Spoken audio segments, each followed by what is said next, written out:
Assalamualaikum warahmatullahi wabarakatuh. Alhamdulillahilladzi bi ni'matihi tatimmus shalihat wa bi fadlihi tatanazzalul khairat wal barakat wa bi taufiqihi tatahaqqaqul maqasid wal ghayat. Assalatu wassalamu ala sayyidina Muhammad wa ala alihi wa ashabihi ila yaumin mi'ad. Amma ba'd. Dewan Hakim yang arif dan bijaksana, hadirin kaum muslimin sebangsa setanah air yang kami hormati. Media sosial layaknya pisau bermata dua, membawa dampak positif dan negatif. Media sosial sebagai sarana berkomunikasi, membantu membangun relasi untuk saling terkoneksi, bahkan membuka pintu rezeki untuk mengisi pundi-pundi.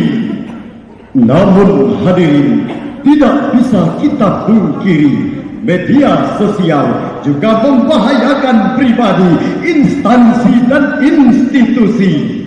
Akhir-akhir ini media sosial sering disalahgunakan untuk menjalankan propaganda adu domba, memperluas jaringan teroris dan narkoba, penipuan, prostitusi online dan perdagangan manusia, bahkan sarana perpecahan sara.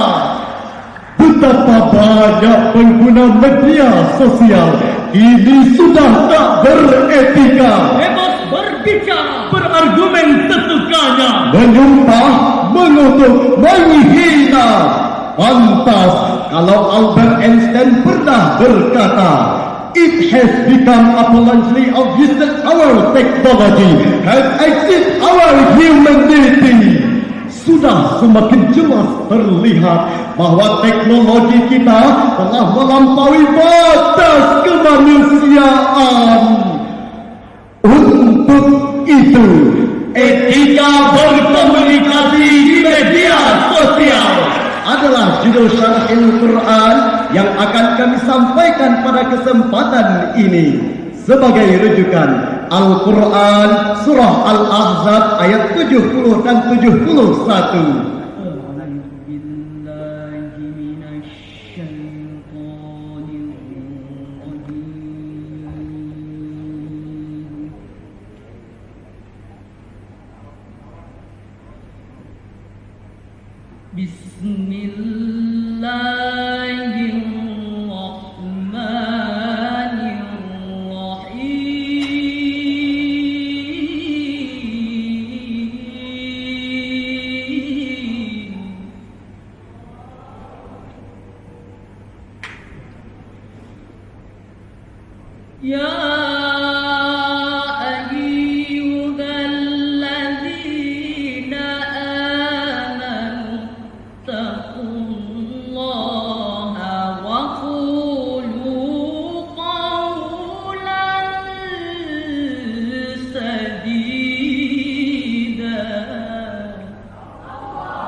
Aku berlindung kepada Allah dari godaan setan yang terkutuk. Dengan nama Allah yang Maha Pengasih lagi Maha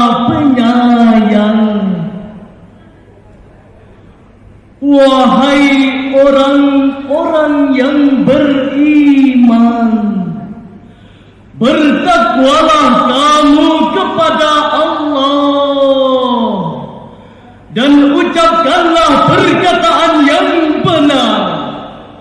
Niscaya Allah akan memperbaiki amal-amalmu dan mengampuni dosa-dosamu. Dan siapa yang menaati Allah dan Rasul-Nya, maka sungguh ia menang dengan kemenangan yang besar. Hadirin yang berbahagia, Syekh Al-Qurtubi dalam tafsir Al-Jami' li Ahkam Al-Quran juz 14 halaman 253 menjelaskan, qulu qawlan sadida, ay qasdan wa haqqan, ucapkanlah perkataan dengan sengaja dan benar. Wal qawl sadadi ya'ummul khairat, perkataan yang benar adalah mengandung kebaikan. Ini jugalah yang ditegaskan oleh Syekh Fakhruddin Ar-Razi dalam tafsir Mafatihul Ghaib juz 25 halaman 186. Ammal af'alu fal khair wa ammal aqwalu fal haqq, perbuatan itu harus baik dan perkataan harus benar. Lalu hadirin, bagaimanakah perkataan yang benar itu?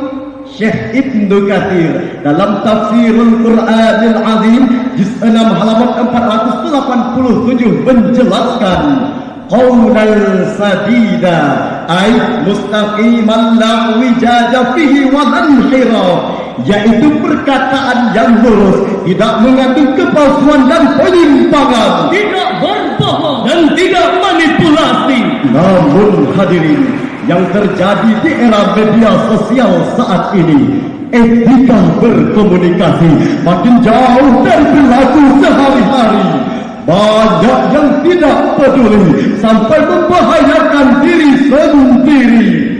Munculnya update status berlebihan, selfie, Upload foto pribadi dengan segala macam ekspresi tanpa proteksi privasi. Media sosial juga mulai beralih fungsi, bukan hanya sebagai alat komunikasi, tetapi sebagai tempat meluapkan emosi. Cyberbullying, cyberhate, cyberhoax, hoax tampil layaknya fakta, dikemas sedemikian rupa hingga pembaca percaya dan terpedaya, lalu disebarkan ke jagat maya sehingga menebarlah kebohongan. muncullah ketakutan, Bahkan hancurlah kehormatan si korban. Pantas kalau Profesor Dr. Komarudin Hidayat, mantan Rektor UIN Syarif Hidayatullah Jakarta, sebagai Duta Anti Hoax Indonesia menjelaskan, berita hoax sangat mengerikan. Ia membuat kegelisahan, menebarkan rasa benci dan ketakutan, bahkan membunuh karakter karena berisi manipulasi dan kecurangan. Hadirin, betapa banyak saudara kita yang jadi korban penipuan di media sosial, tergiur investasi bisnis bodong hingga rugi miliaran, terlibat sindikat barang haram, jadi buronan kepolisian. Bahkan kita masyarakat awam sering terprovokasi dengan berita hoax, lalu menebar ujaran kebencian yang akhirnya meringkuk dalam tahanan. Na'udzubillah. Bukankah hoax akan membawa petaka berujung penjara? bukankah hoax akan merusak kerukunan antar umat beragama, Dan bukankah hoax akan memecah belah rasa persatuan kita? Tentu kita tidak ingin, hadirin, hal ini menimpa tanah air kita. Oleh karena itu, mari berhati-hati menggunakan media sosial.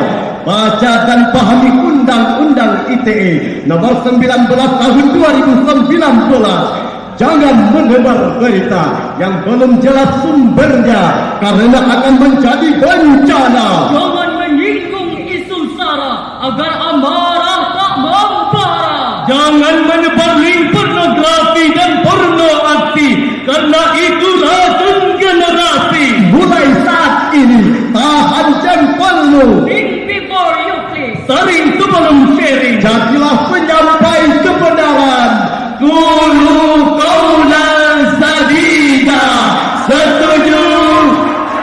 Bukankah Rasulullah telah bersabda dalam sebuah hadis yang diriwayatkan oleh Imam Muslim, Man kana yu'minu billahi wal yawmil akhir. Siapa yang beriman kepada Allah dan hari akhir, falyakul khairan aw liyasmut. Hendaklah ia berkata baik atau diam.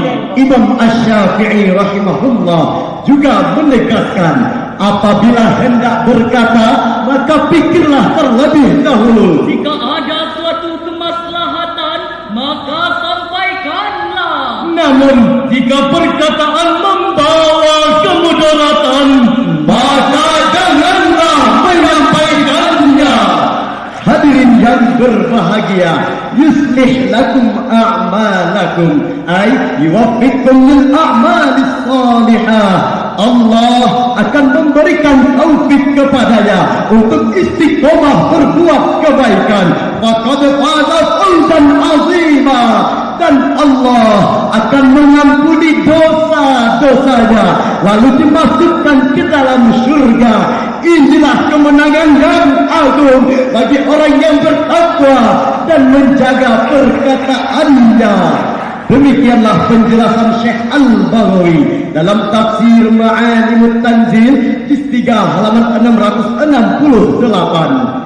Lalu hadirin, bagaimanakah tuntunan Al-Quran agar kita terhindar dari berita hoax? Sebagai jawabannya, mari kita simak firman Allah dalam Al-Quran surah Al-Hujurat ayat 6. Ya ayyuhalladzina amanu in ja'akum fasikum binaba'in fatabayyanu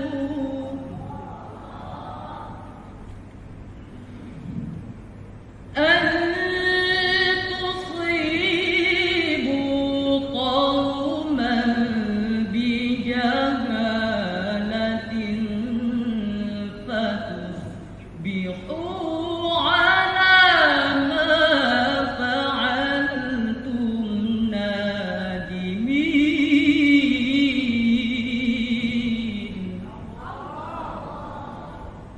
Fatusbihu ala ma fa'altum nadimin.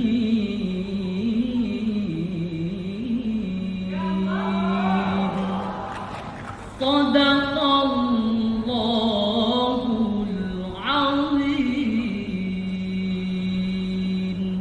Wahai orang-orang yang beriman, jika datang kepadamu seseorang yang fasik membawa suatu berita, maka telitilah kebenarannya agar kamu tidak mencelakakan suatu kaum karena ketidaktahuanmu yang akhirnya kamu menyesali perbuatanmu.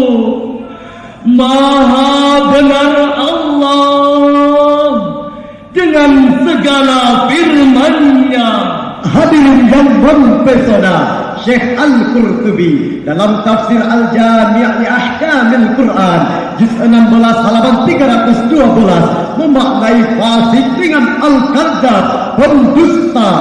Selanjutnya kalimat binabain menurut Profesor Dr. Muhammad Quraish Shihab dalam tafsir Al-Misbah volume 13 halaman 238 bermakna berita penting. Lalu kalimat watabayyanu menurut Syekh Aib Al-Qarni dalam tafsir Muyassar halaman 153 fatasabbatu min sihhatil khabar, maka buktikanlah kebenaran berita itu. Artinya telitilah dengan sungguh-sungguh, carilah kejelasan dan jangan mempercayainya sebelum jelas dan nyata kebenarannya. Al-tusibu qauman bijahalah, jika kamu memberi mudarat kepada kaum yang tak bersalah, wa antum jahilun, itu karena kecerobohanmu. Demikianlah penjelasan Syekh Ali As-Sabuni dalam Safwatut Tafasir juz 3 halaman 216. Hadirin sebangsa setanah air, jangan sampai kita menyakiti orang lain karena kesalahan menerima berita. Jangan sampai kita merugikan orang lain karena kecerobohan kita. Jangan sampai kita menghancurkan bangsa ini karena ketidaktahuan kita. Fatusbihu ala ma fa'altum nadidin. Sesungguhnya kita hanya akan menyesal. Sebagai kesimpulan, pertama, etika berkomunikasi di media sosial telah diatur dalam Undang-Undang ITE, namun belum sepenuhnya rakyat Indonesia memahami dan menjalankannya. Kedua, tugas kita semua, seluruh rakyat Indonesia, mari saling menjaga, saling mengingatkan sesama. Tunjukkan etika jika eksis di media. Setuju? Ketiga, waspadalah terhadap berita hoax. Apapun bentuk tampilannya, jangan mau dipecah belah. Karena kita cinta Indonesia, kita cinta Pancasila. Betul hadirin? Inilah yang diingatkan Irjen Paul Dr. Andes Paulus Watertau dalam lagunya yang berjudul Saya Indonesia, Saya Anti Hoax. Bawa sana berita hoaxmu, ujaran kebencianmu. Kami cinta Indonesia. Kami cinta Pancasila. Kami cinta kedamaian. Kami tak dapat dipecah belah. Kami tak dapat dipecah belah. Bagaimana hadirin? Setuju? Demikianlah syarahan yang kami sampaikan. Wassalamualaikum warahmatullahi wabarakatuh.